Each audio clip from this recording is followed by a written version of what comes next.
Olá, queridos amigos, queridas amigas, pessoas queridas da comunidade Paz e Bem e todos os nossos ouvintes e telespectadores. Será que falo telespectadores YouTube para a internet? espectadores. Ah, YouTube Não espectadores. sei, inventei agora isso, eu não sei. Eu não sei. É porque telespectadores é de Isso é televisão, antigo, né? antigo. Eu sou uma pessoa já antiga, né? Enfim, quando eu fiz faculdade de jornalismo era Sim, telespectador, né? sim, sim, sim. Então, tudo bem, caros assistidores do YouTube, Isso, isso. olá, estamos aqui de volta no nosso programa Semeando Espiritualidades, Muito bem. diálogo e crítica, e hoje nós vamos fazer uma coisa totalmente não convencional, né? Porque é pouca gente que, acho que conheço quase ninguém, né? Uma ou duas pessoas que fazem esse tipo de ligação entre, né, uma leitura da questão da espiritualidade na ficção científica, né?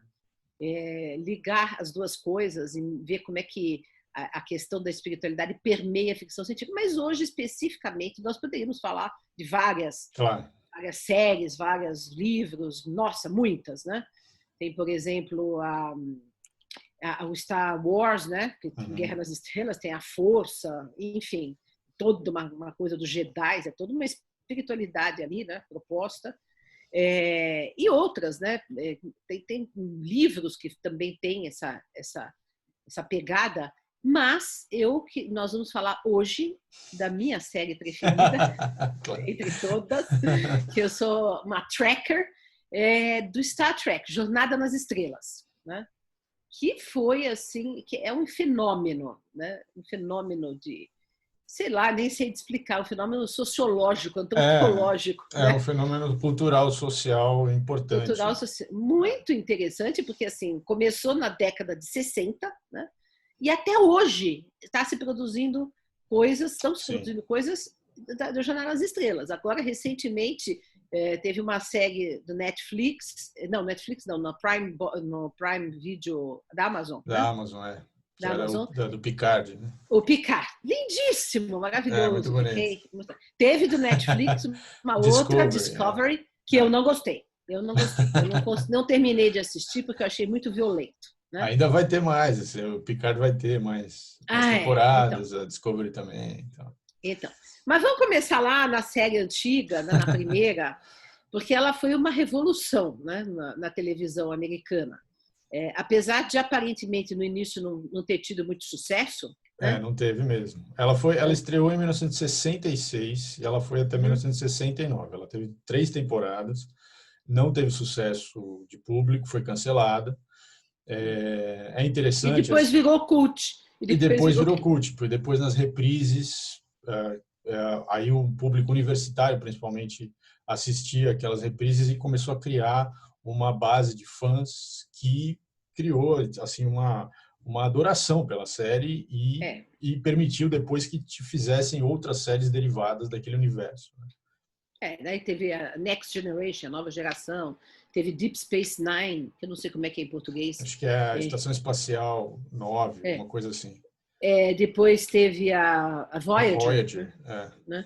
são Enfim, todas séries derivadas, séries derivadas. é, são sempre cenários diferentes nesse universo, no mesmo universo, né? Com, Uhum. com uma equipe diferente, um capitão diferente, todas essas séries têm essas variações. Mas a série original, ela se passa no século 23, e Sim. essas séries outras, a Nova Geração, a Deep Space Nine, a Voyager, elas se passam no século 24. Então tem Uhum. essa diferença de tempo entre elas. Agora, o que acontece é o seguinte, essa série, a primeira original, que teve um personagem assim de destaque, que para mim sempre gostei demais, foi o Uhum. Spock, né? Sim. Que é de um planeta, vulcano, orelha pontuda. Aliás, o pessoal fundamentalista religioso falava que ele estava representando o demônio, né? Não sei se você sabe, Sim. criticaram, etc., porque ele É, parecia o demônio, que tinha uma orelha pontuda. E, no entanto, ele é o charme e a ligação interessantíssima, né, com ideias assim bastante diferentes e que também com espiritualidade dentro sim. da série, da primeira série. Mas antes eu queria falar o seguinte, essa série ela teve algumas coisas revolucionárias, porque, por exemplo, teve o primeiro beijo interracial da televisão americana, na época em que estava atuando Martin Luther King, né? Então, essa questão do interracial teve a participação também de uma personagem negra, né, preta, na série, que é a Nikele Nichols, que fez a Uhura, né? E ela era, assim, conversou, né, com Martin Luther King, né, sobre essas questões raciais, na época, que estava, justamente na época estava havendo todo o movimento de direitos civis, né? Ela fala, a história acho que é que ela pensou em sair da série e ele falou para ela não sair, né? Exatamente. Porque era muito importante a representação de uma mulher negra numa série de televisão em que ela estava E de aí pé de igualdade ali com os outros e personagens. no episódio ela beija o Capitão Kirk, né? É, Tem um beijo aí entre racial. Outra interracial. coisa interessante é que estávamos em plena Guerra Fria, né? E havia um personagem dentro da nave que era o Chekhov, né? Que era Que russo. representava o russo, né? Isso. Ele sempre, quer dizer, o Gene Roddenberry, que é o criador da Criador. série, que foi produtor e roteirista de muitos episódios dessa série clássica, que a gente chama de série clássica, que é essa da década de 60, e depois também da série da Nova Geração, ele também estava nessa Nova Geração, também criou tal, ele tinha essa visão humanista, né? Ele era um Sim. cara contra a religião, ele era muito crítico das religiões, mas ele tinha essa visão humanista de que o futuro da humanidade seria um futuro em que todo mundo tivesse junto, né? Não tivesse diferenças entre as pessoas.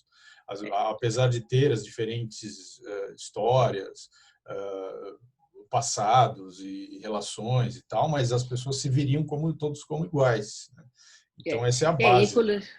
Inclusive, o que acontece? Portanto, a Jornada nas Estrelas, né, a série em si, ela tem um caráter utópico, né? Exato. Porque mostra uma humanidade unida, sem fome, né? Uhum.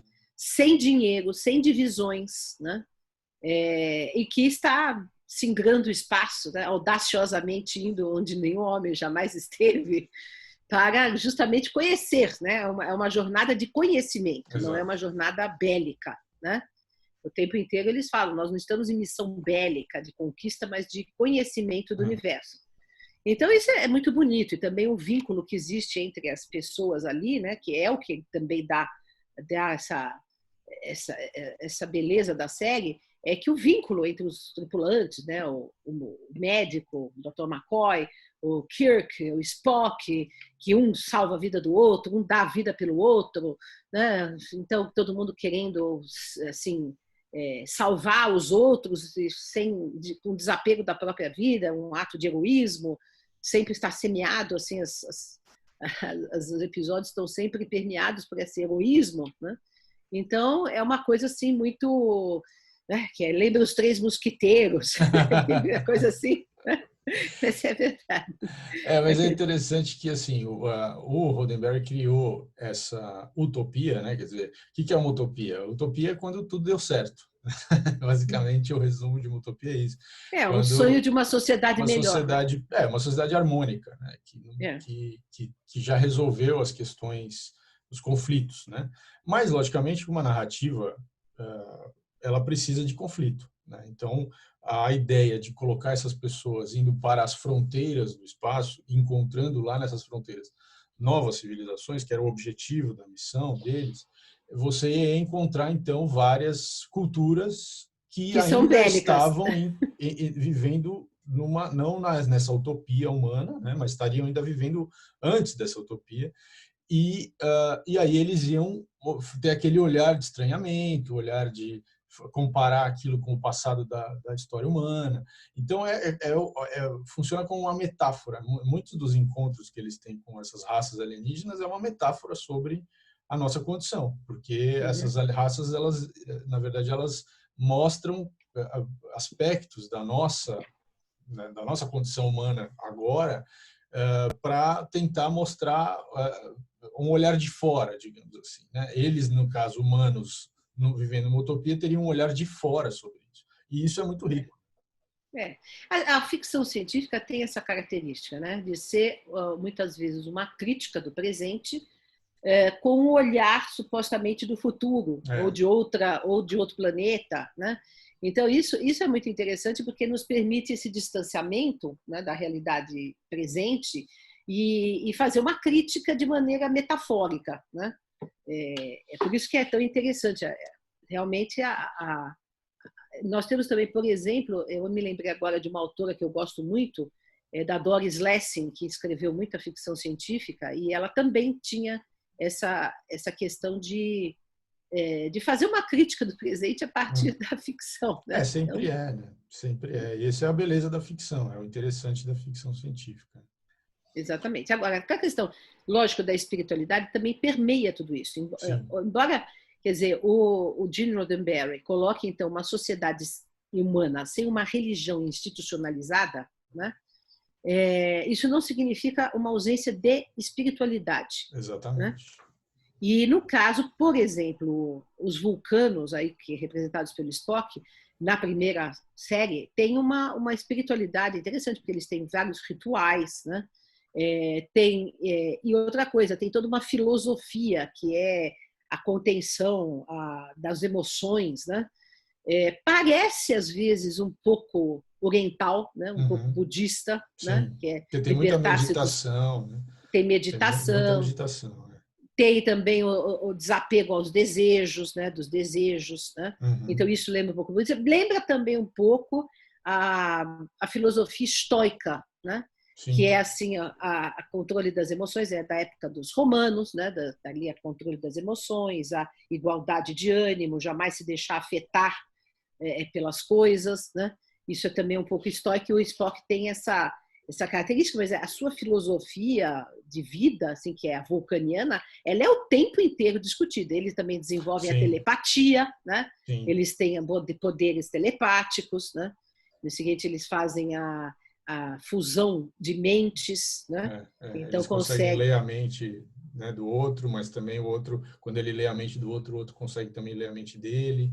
Então são capacidades assim, interessantes. Não, e é interessante dizer que justamente nesse momento da história em que estava acontecendo essa primeira série, né, original, havia o chamado boom psíquico, né, tanto nos Estados Unidos quanto na União Soviética. Sim. Muita pesquisa sobre paranormalidade, sobre telepatia, sobre clarividência, né? Existem, por exemplo, o Ryan, da Duke University, da Universidade Duke, que era um pesquisador desta época. Na União Soviética havia também muita pesquisa, né? Tem um livro chamado Experiências Psíquicas Atrás da Cortina de Ferro, da Lynn Schroeder, que é uma jornalista americana que fez toda essa pesquisa, mostrando que então essas coisas também se refletem lá. Sim, porque naquele contexto aquilo estava fervendo, né? Então o cara porque vários temas do momento entram na série, claro, né? Claro. E que são temas, na verdade, universais, né? Por exemplo, tem episódios que falam da contracultura, dos hippies, né? Enfim, tem vários episódios que retratam problemas da época que, infelizmente, continuam sendo problemas nossos. Sim, são problemas humanos. Mas é interessante, por exemplo, essa história dos vulcanos é muito interessante porque tem um pouco essa coisa que você estava falando das experiências sobre parapsicologia, né? Porque é isso, quer dizer, a parapsicologia, enquanto ela é tratada pela religião, ela é vista de forma mística, né? São forças, são capacidades, são transcendências, não tem, e a ciência da parapsicologia vai tentar entender cientificamente o que é isso, como é que funciona, tal. Então tem a razão aí, né? E os vulcanos têm exatamente esse conflito, quer dizer, a razão versus essa coisa que não tem uma explicação racional. Então, na história dos vulcanos, você tem lá num determinado momento aparece um cara, que é o Surak, que é um personagem histórico da história dos vulcanos, que chega a essa conclusão, que era preciso ser puramente racional. E ele tem os escritos dele lá e tal. E aí, a partir daquele momento, a sociedade vulcana adota isso e passa a ser uma sociedade harmônica. Eles eram uma sociedade bélica antes disso. Então, essas histórias, isso obviamente aconteceu muito antes do que a gente vai ver do Spock e tal, né? Por exemplo, outra coisa que é interessante é quando aparece o Suraki, ele faz esses escritos e a maior parte da sociedade vulcana adota esses escritos e passa a viver de forma absolutamente racional, tentando suprimir as emoções através de meditação, de rituais, que é interessante, né? Quer dizer, você adota a racionalidade, mas não suprime totalmente os rituais porque eles são necessários para você conseguir ser totalmente racional. Isso é um aspecto bacana, cara. Mas assim, tem vulcanos que não aceitam isso, e eles saem, eles Há fogem, rebeliões, há rebeliões. exato, eles vão morar em outro lugar e aí eles passam a ser conhecidos como os Romulanos, que depois são os inimigos ferozes da Federação dos Planetas Unidos e de toda a série Star Trek, eles são sempre os inimigos, assim. E o Spock, no final, em outros episódios que não mais da série original, outras séries e também filmes, né? Ele vai tentar, como embaixador, né, fazer uma ponte de novo com os Romulanos. Os Romulanos são irracionais, né? Eles acham que os vulcanos veem os Romulanos como seres absolutamente que abraçaram a irracionalidade. É muito interessante esses debates. Exato. E aí, quer dizer, é interessante porque tudo isso, na verdade, é um debate psicológico, é um debate religioso, é um debate filosófico, né? Então, quanta coisa aí. E em das outras séries que derivaram da série original, também teve aspectos bastante espirituais. Por exemplo, eu acho muito interessante, né, a personagem da Eliana Troy, que a Dana Troy, ela é da nova geração, né? Da nova geração, cujo comandante é o Picard, né? Porque ela é uma espécie de telepata, de sensitiva, e ela é a conselheira espiritual da nave, né? Ela é um misto de psicóloga com médium, digamos assim. É interessante. Né? Mas você vê, do século 23 para o século 24, eles adotaram ter ali no grupo, né, principal ali da nave, uma figura dessas, né? Porque obviamente as questões que eles iam enfrentando com as outras raças e tal, sempre tinha questões. Mas lembrando que ela não é humana, né? Ela é uma outra raça. Né? Mas, de qualquer forma, é interessante que a federação achou por bem ter uma pessoa especializada em questões espirituais, porque, de fato, isso era um assunto que surgia sempre, né? Quando eles encontravam novas raças e tudo mais. E o que é interessante é o seguinte, ela capta, né? Telepaticamente as emoções, né? As emoções, então as intenções, e também capta as emoções da nave, né? Sim. É muito interessante, porque, por exemplo, quando eles vão encontrar uma nova raça, alguém que fala alguma coisa e o Picard, então o que você está sentindo?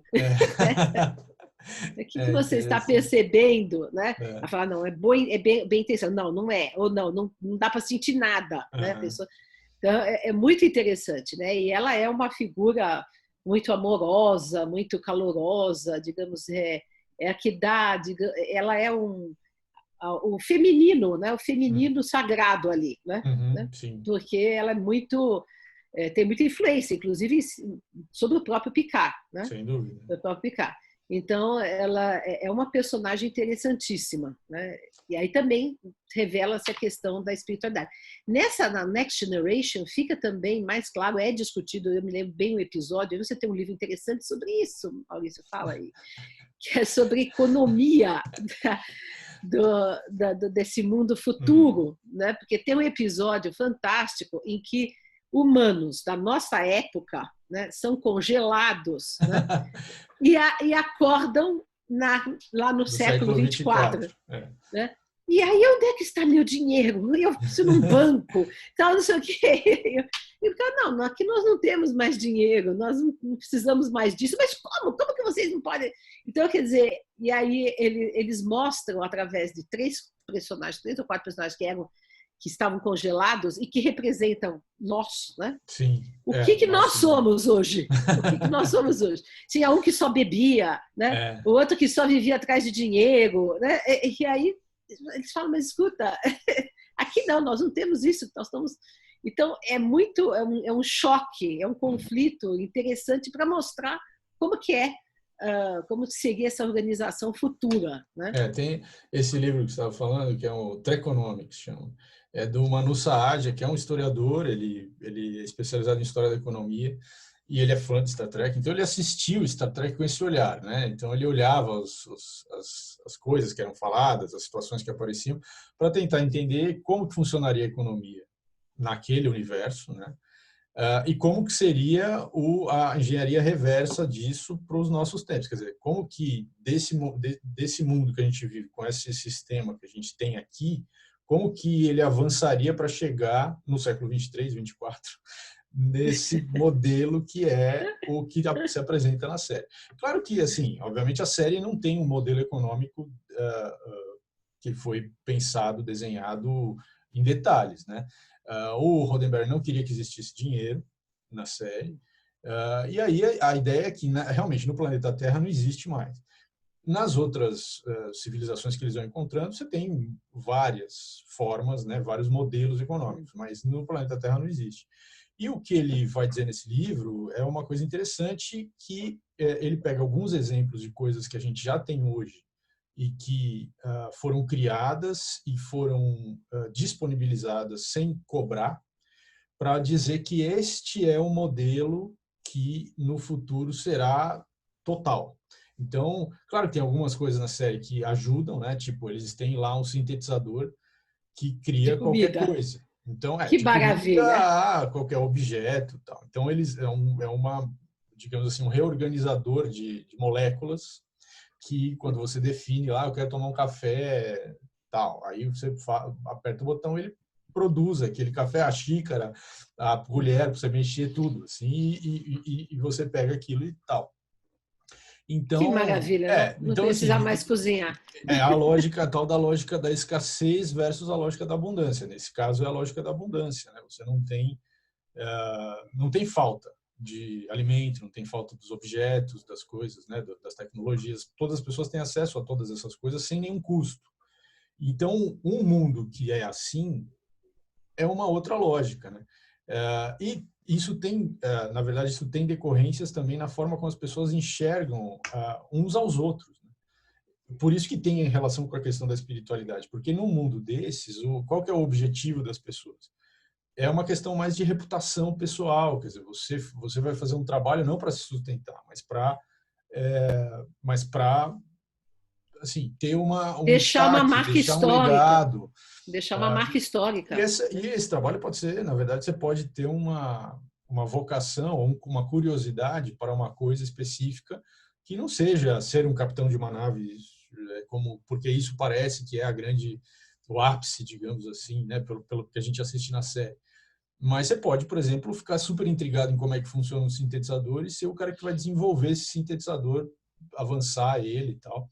E isso digamos, uma coisa mais invisível, mas é uma questão pessoal, interna, de satisfação pessoal, tal. A busca da própria satisfação é que é o motor da coisa. E é uma coisa interessante que é o seguinte, que uma das coisas que é discutida, que é muito atual, mas muito atual, é o seguinte: para avançarmos socialmente, nesse sentido de não ter dinheiro, de não ter poder, de não ter opressão, digamos, na sociedade, todo mundo se realizando, é preciso fugir da tecnologia, né? Essa é uma questão. E na série de Star Trek, não, a tecnologia ajuda, ao invés de ser um problema, né? Exatamente. E aí há episódios em que eles vão, por exemplo, para planetas, etc., que humanos ou outras raças, outras raças tiveram a ideia de se isolar socialmente, não ter tecnologia para criar uma sociedade, digamos, sem problemas, sem conflitos, sem fome, etc. E aí também é interessante, porque alguns episódios desse mostram que, de repente, se estabelece o poder de uma pessoa sobre as outras, né? Que geram fanatismo, né? De repente tem uma postura assim opressora também de uns para com os outros, quer dizer. Sim. Então eles na verdade, que o Gene Roddenberry é uma premissa também da série, que a tecnologia deveria estar a serviço do ser humano, mas seria boa a tecnologia, é um aspecto positivo que deve ser preservado e desenvolvido. Quanto mais se desenvolver a tecnologia, melhor para que nos Exatamente. alivie, né, dos trabalhos. Então, por exemplo, toda essa questão que nós estamos hoje enfrentando, que hoje tem uma discussão enorme sobre a inteligência artificial, né? Uhum. Todo mundo em pânico com a inteligência artificial, né? E na série da Star Trek tem inteligência artificial. Já na primeira série tem os computadores que falam, Sim. que organizam, tal, não sei o quê. Tem uma discussão sobre o computador não tomar a dianteira, o ser humano ser sempre o controlador da coisa. Uhum. Mas já na Next Generation, na nova geração, tem o Data, que é um robô, né? É um um personagem androide. que É um androide. completamente artificial. Mas é quase um humano. Sim, sim. Ele fala, ele anda. Esse debate tem um episódio especificamente que ele pergunta para o Picard, né? O que é morrer? O que é a morte? E aí o Picard não tem uma explicação, obviamente, né? Ele fala, algumas pessoas acham que é isso, algumas pessoas acham que é aquilo. Mas aliás, tem outro episódio também que tem um debate sobre se ele é um ser que pode ser considerado um ser consciente ou não, ou se ele é simplesmente uma ferramenta. Esse debate E se ele tem direitos. se ele E tem se ele tem direitos. direitos. E eles, no fim, conseguem provar que sim, ele é um ser consciente, ele tem consciência da própria existência, portanto, ele não pode ser usado como uma simples ferramenta. Isso é um valor muito forte, o valor da vida, né? O que é a vida, né? Isso é uma coisa que muito repetidamente aparece na série, que é uma indagação espiritual, no fundo. A ideia de direitos humanos, né, que se estende aos direitos universais, Exatamente. não só humanos, mas de todas as raças, né? Inclusive os androides, é uma coisa muito permanente ali, quer dizer, é muito humanista. É, né? muito humanista. Muito humanista. A raça que convida os seres humanos, toda a mitologia da série, a raça que convida os seres humanos a participar dessa federação desses planetas, tal, são os vulcanos. Os vulcanos. Porque num determinado momento da nossa história, lá no futuro, no nosso futuro, óbvio, a gente chega num ponto de ter uma propulsão lá de foguetes que era parecida com o que eles tinham, então eles, a partir desse desenvolvimento tecnológico, a gente poderia fazer parte desse clube, digamos assim. Mas os seres humanos ali trazem digamos assim, um frescor para a Federação dos Planetas Unidos, porque os seres humanos têm essa postura de curiosidade, de abertura, né?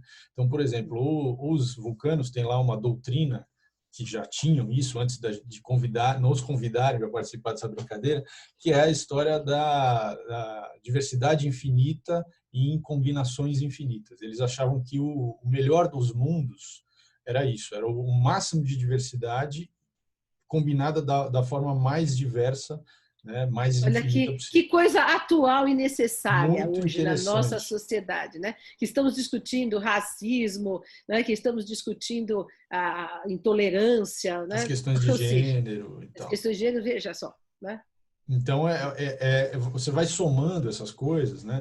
Essas ideias dos vulcanos, a curiosidade absolutamente irrefreável dos humanos e essas ideias sobre o que é a vida, e isso vai... Então, por exemplo, eu me lembro do episódio da Nova Geração que o Picard, eles vão encontrando os planetas, tal, e assim, eles têm uma diretriz, que é a principal diretriz, a primeira diretriz. Não interferência. Não interferência. Então, se aquele planeta, se aquela civilização está num estágio de desenvolvimento ainda muito atrasado, digamos assim, comparado com eles não vão interferir. Mas, logicamente, que para dar histórias e ficar interessante, sempre acontece um acidente, alguma coisa, sempre dá um problema, e aí eles interferem sem querer, e aí eles têm que dar um jeito. Né? Então, nessa história lá, eles estão observando uma civilização ainda muito rudimentar, tal, tecnologicamente, mas que essa civilização tinha, por algum motivo da própria história deles, decidido não ter religião nenhuma. Então, eles não tinham religião.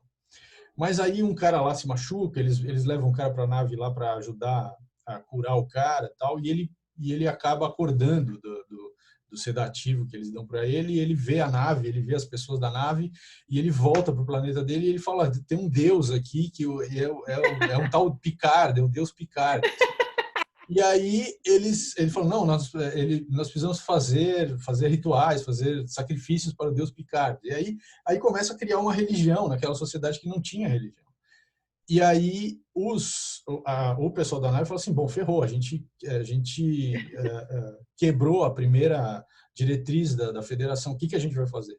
E aí eles fazem uma reunião e chegam à conclusão seguinte, que o Picard tinha que descer no planeta, fingindo ser esse Deus, que eles acreditavam que era um Deus, e dar algumas diretrizes para eles, umas diretrizes morais, tipo uma tábua dos 10 mandamentos ali, para dar uma organizada para aquilo não descambar para uma coisa de inquisição, de coisas assim. Então, esses debates são muito interessantes, né? De fato, é uma coisa interessantíssima e assim, nos coloca diante de charadas, né, universais, né? Universais. Mas assim, essa lei primeira diretriz deles, que tem desde da primeira série, né? Isso é básico. Da não interferência. Olha só, isso é uma lição para os próprios Estados Unidos, né, que vive interferindo em todo lugar como império, né? Respeitar as outras culturas, né? Assim, na verdade, toda a série contém uma crítica aos Estados Unidos também, Sim. né? A questão interracial, a questão da Guerra Fria, tudo. Contém uma crítica aos Estados Unidos, né? A própria civilização americana, né? Um olhar baseada no dinheiro, né? Que é toda capitalista, toda em cima do dinheiro. Então a série é, digamos assim, uma manifestação da contracultura, né? Sim. Sim. Que nasceu na época da contracultura sem também. Dúvida, né? Então foi embebida na época de Martin Luther King, na época da contracultura, de todos os questionamentos lá da década de 60 que houve, né? Então isso foi, na verdade, é muito forte, está ali presente e ainda continua sendo um questionamento, né? De todo esse nosso mundo, como ele é estruturado, né? Como ele é estruturado. Agora, eu queria citar também uma outra série que também tem um aspecto espiritual muito forte. Talvez aí é que mais a questão religiosa é discutida, que é o Deep Space Nine, a Estação Espacial 9, né? Que tem ali dois povos em conflito, né? Os cardassianos e os bajorianos. Exato. Né? E esses cardassianos são terríveis, né? Eles são ditadores, são, enfim, né? São bem cruéis, bélicos, né? São bélicos, são cruéis, são opressores, etc. E os bajorianos, que estavam até então sob o domínio do Cardassia, eles são libertados, né? E os humanos estão, digamos assim, ajudando os bajorianos, né? E aí esses bajorianos são profundamente religiosos, né? Profundamente religiosos. Tem uma guia espiritual, tem rituais, e tem cultos, etc. E tal. E aí fazem do Cisco, que é o personagem, o capitão da estação espacial, que é humano, ele é humano. Que é humano, né? E é um negro, né? Também é outra coisa interessante, olha aí. Sem capitão negro, né? Eles fazem dele um profeta, né? Quer dizer, identificam ele como que está ajudando, né, a civilização bajoriana a se libertar dos cardassianos e se proteger dos cardassianos. Então, ele é considerado como um profeta. E tem toda uma questão espiritual. Ele estava muito traumatizado pela perda da mulher, né? Ele fica só com o filho, e aí eles fazem, quer dizer, promovem sonhos em que ele vê a mulher. Enfim, é uma série de... Essa Estação Espacial Nova, Deep Space Nine, tem um debate muito interessante porque você vê a mesma situação por dois pontos de vista. Né? Então, os bajorianos entendem o que está acontecendo a partir do ponto de vista da religião. Então, o Cisco, ele entra em contato com esses deuses dos bajorianos e ele fala, os deuses falam através dele. Então, ele é um profeta. Para os bajorianos, ele é um profeta. Para ele e para o pessoal da nave, aqueles deuses, na verdade, são uma raça alienígena que é benevolente, né? Uma raça benevolente que quer ajudar os bajorianos, uma raça que eles conseguem viajar no tempo, eles conseguem alterar eventos do passado para moldar o futuro, eles têm capacidades muito histriônicas, assim. Mas eles têm uma boa intenção, eles não querem acabar com os cardassianos, eles querem criar uma harmonia e eles estão usando o Cisco como um vetor ali para causar situações em que leve a esse desfecho harmônico, mas a nave, o Cisco, enxerga isso de forma científica, quer dizer, é uma raça alienígena que está usando a Estação Espacial 9 como um catalisador de uma situação que eles querem levar para frente. Mas os cardassianos enxergam ele como um profeta e enxergam Não, aqueles os seres, bajorianos. Os os bajorianos. bajorianos, como um deus, né? Como deuses. Só que o Cisco muitas vezes fica confuso entre uma visão e outra, porque ele também tem as questões pessoais dele, tem as emoções, tem os traumas, e os deuses ou os alienígenas que estão usando ele como profeta também trabalham essas coisas nele. E ele não sabe exatamente como que eles trabalham, mas o fato é que trabalham e ele vai se curando das coisas. Então é muito interessante porque a série toda, né? Essa é uma história de fundo da série inteira. E você acompanha esses dois pontos de vista e não tem assim, uma conclusão. Na verdade, é a visão científica. Não, na verdade, é a visão religiosa. Não, as duas visões são pontos de vista sobre a mesma coisa. Né? Isso é muito interessante. E nessa série também tem uma nova raça aí que aparece, que são os Ferengi. Né? E esses Ferengi, eles só pensam em dinheiro, eles são comerciantes. Né? São cabeças. Então, eles são muito mal vistos na série, né? Como aquelas pessoas que não são confiáveis, porque só tudo é dinheiro, né?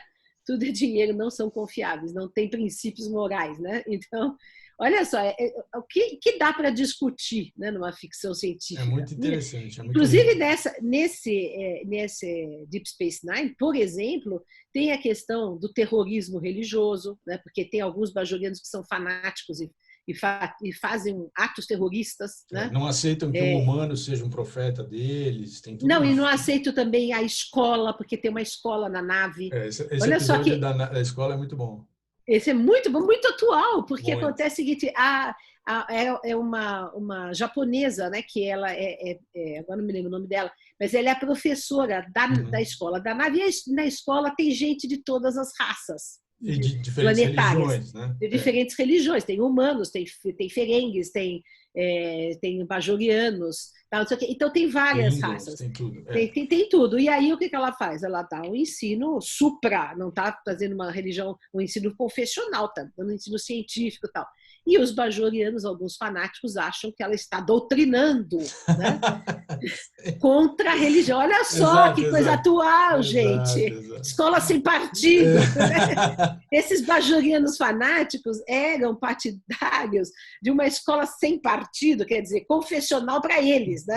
Da religião deles. Né? Eles, né? Quer dizer, que ensinasse a religião deles.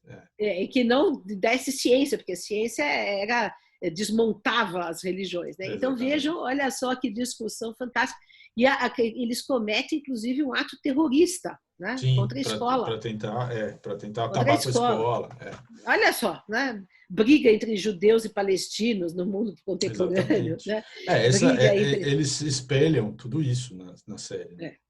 Exatamente. Então, quer dizer, é muito interessante porque essas discussões todas, olhadas de um outro ponto de vista, né, nos fazem ver quão ridículos nós somos. Essa é a grande vantagem, né? Porque esses mundos criados na imaginação, você pode, na verdade, testar hipóteses, né? Fazer coisas, então e fazer críticas, né? Então eles fazem as duas coisas ao mesmo tempo. Eles testam hipóteses, fazem críticas e se a gente olhar com esse olhar, é muito rico. Né? Por exemplo, esse cara do Treconomics, ele fala que o GPS e a internet são são tecnologias que foram desenvolvidas e que foram depois dadas para a sociedade humana para trabalhar em cima delas. Quer dizer, não tem ninguém que ganha dinheiro porque criou a internet ou porque criou o GPS. Na verdade, ganha-se dinheiro em cima de coisas que vão trabalhar com essas tecnologias, mas essas tecnologias são abertas. Né? E aí ele fala que o futuro da humanidade é isso, coisas abertas que não sejam vendidas, não se ganhe dinheiro sobre isso e que isso vai fazer a nossa sociedade ser uma sociedade sem dinheiro, sem necessidade de dinheiro. Né? Então, essas coisas que a série coloca como se fosse normal são coisas instigantes, né? Da gente pensar em como que a gente poderia ser assim, né? que tipo de debate a gente precisa fazer hoje para chegar nesse ponto, né? Então é realmente muito rico. E assim, a gente gosta de sonhar também, né? Com a ficção científica a gente sonha. Agora, eu gostaria, no meu sonho, eu queria essa sociedade humana, do jeito que Star Trek põe, mas no meu sonho eu não queria guerras interestelares, né? O Carl Sagan, que é um grande cientista astrônomo, né? Ele tinha uma tese que eu gosto muito, né? Que ele dizia o seguinte, que as humanidades que tiverem desenvolvido a tecnologia para sair fora e viajar pelo universo, né, é porque já resolveram os problemas internos, né? Já se resolveram em si, como planeta, né? Porque senão não teria unidade suficiente para se fazer um projeto de avançar nas estrelas. E isso mais ou menos fica claro em Jornada nas Estrelas. Sim. Só que no planeta Terra, só que outros planetas são bélicos, né? Então eu tenho já a esperança. Tem a tecnologia e já. Exatamente. Eu tenho a esperança que o Carl Sagan tenha razão, né? Porque é claro que há outros mundos habitados, óbvio que há outras humanidades, né? Isso é claro, né? Aliás, o Espiritismo já dizia isso no século XIX, mas hoje em dia, cada vez mais, recentemente, inclusive, o governo dos Estados Unidos abriu algumas coisas, não é que eles têm muitos segredos a esse respeito, mas enfim. Mas isso para mim é óbvio, né? Só que eu espero que realmente esses viajantes estelares sejam pacíficos, como o Carl Sagan previa, e não haja uma extensão das nossas guerras mesquinhas para o universo, né?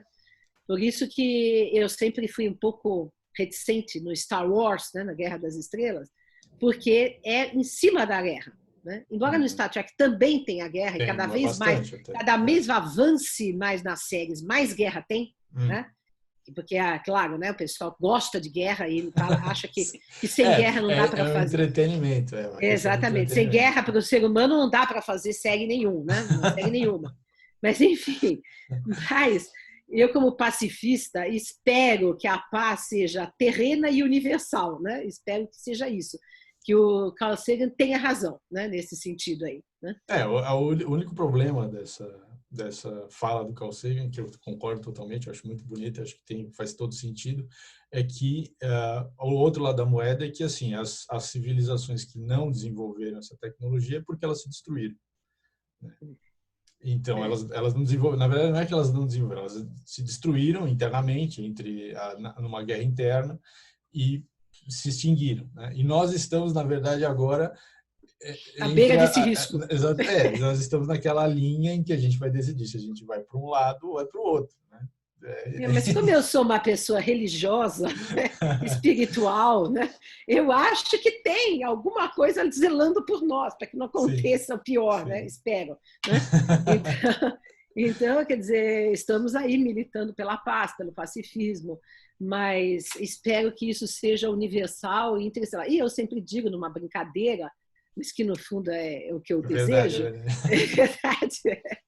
que eu, como sou reencarnacionista, na próxima encarnação, meu desejo é ser capitão de nave estelar, para viajar pelo universo, mas sem guerra, só conhecendo novas civilizações, fazendo contatos estelares. Já pensou que maravilha, interessante, né? Muito interessante.